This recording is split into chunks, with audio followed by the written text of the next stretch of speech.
मेरे प्यारे बच्चों, नेक्स्ट क्वेश्चन हमारी स्क्रीन पर है। Question number 17। क्वेश्चन नंबर 17 में गिवन है the internal energy of mono atomic ideal gas is U equal to 1.5 nRT।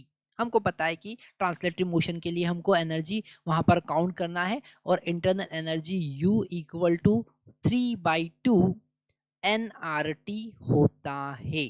ठीक है, तो उन्होंने कोई नई बात हमको नहीं बताई, ये हमको पता है। अगर मोनोएटॉमिक गैस वो डायरेक्ट बोल देते तो भी हम यहाँ पर काम कर लेते हैं। 1 mole of helium is kept in a cylinder of cross section 8.5 centimetre cube. ठीक है, स्टार्टिंग में उसका वॉल्यूम यहाँ पर गिवन है। The cylinder is close by a light frictionless piston. अब लाइट और फ्रिक्शनलेस इन दोनों वर्ड को हमको समझना पड़ेगा। लाइट का मतलब हमको उसका मास काउंट नहीं करना, फ्रिक्शनलेस मतलब किसी दूसरे फॉर्म में एनर्जी का लॉस नहीं होगा। The gas is heated slowly in the process during which the total of 42 joule heat is given to the gas। ठीक है, तो डेल्टा क्यू का वैल्यू यहाँ पर 42 है। ठीक है, if the temperature rise by 2 degrees Celsius, find the distance moved by the piston, atmospheric pressure is equal to 100 kilopascal। अच्छा, यहाँ पर हम को फाइंड करना है वॉल्यूम में चेंज कितना है। हमको फाइंड करना है वॉल्यूम में चेंज कितना है। ठीक है, यहाँ पर हम वर्क डन का कॉन्सेप्ट यूज करेंगे, हम चेंज इन इंटरनल एनर्जी का कॉन्सेप्ट यूज करेंगे। यहीं से हम फाइंड कर सकते हैं कि चेंज इन इंटरनल एनर्जी कितना है। ठीक है, और वहां से हम वॉल्यूम में चेंज कितना फाइंड करेंगे और वॉल्यूम में चेंज फाइंड करके हम पिस्टन कितना मूव करेगा वो फाइंड करेंगे। तो अगर हम यहाँ पर डेल्टा यू की बात करें, चेंज इन इंटरनल एनर्जी की बात करें, तो वो होगा 3/2 nR डेल्टा टी, है ना। यही तभी तो इंटरनल एनर्जी स्टेट फंक्शन होता है, केवल टेम्परेचर पर डिपेंड करता है। ठीक है, तो delta u is equal to 3/2 n delta t हमने किया, delta u is equal to, और यहाँ पर ये कैलकुलेट भी कर सकते हैं हम। ठीक है, यहाँ पर गिवन है 1 मोल ऑफ हीलियम, तो 1 मोल में n का वैल्यू कितना हो जाएगा, 1 हो जाएगा। तो 3/2 1 इंटू आर इंटू, और डेल्टा टी कितना गिवन है 2 degree Celsius, temperature raise to 2 degree Celsius, 2 से 2 कैंसिल हो जाएगा, आंसर आएगा 3R। कितना आएगा 3R जूल।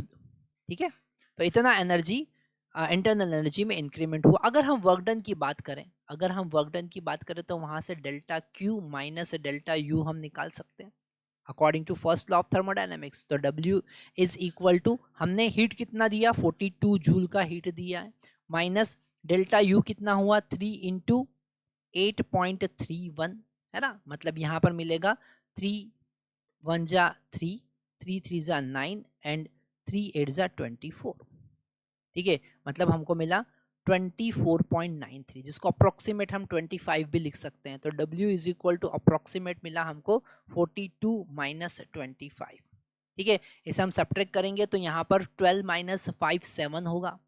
ओके, और 3 माइनस 2 1 होगा, मतलब 17 जूल का वर्क होगा। और इसे हम लिख सकते हैं P into delta v is equal to 17, क्योंकि कांस्टेंट प्रेशर है। यहाँ पर हमने ये कॉन्सेप्ट पहले भी देखा है कि अगर हमने पिस्टन से किसी गैस को कवर किया है, पिस्टन लाइट है, तो यहाँ पर जो एटमॉस्फेरिक प्रेशर है वही ऊपर से लगेगा। ठीक है, तो अंदर गैस का प्रेशर जो है वो कांस्टेंट होगा, एटमॉस्फेरिक प्रेशर ऊपर से लग रहा है, अंदर जो भी गैस होगा उसका प्रेशर कांस्टेंट होगा, जो पिस्टन को होल्ड करके रखा है। अगर आपने यहाँ पर हीट सप्लाई किया तो पिस्टन ऊपर मूव करने लगेगा, क्योंकि फ्रिक्शनलेस पिस्टन, आपने उसको कोई टाइट तो कर नहीं रखा है, वो इजीली ऊपर मूव करेगा, प्रेशर कांस्टेंट ही रहेगा। तो इस टाइप की प्रोसेस जो होती है वो आइसोबारिक प्रोसेस होती है। कैसी प्रोसेस होती है?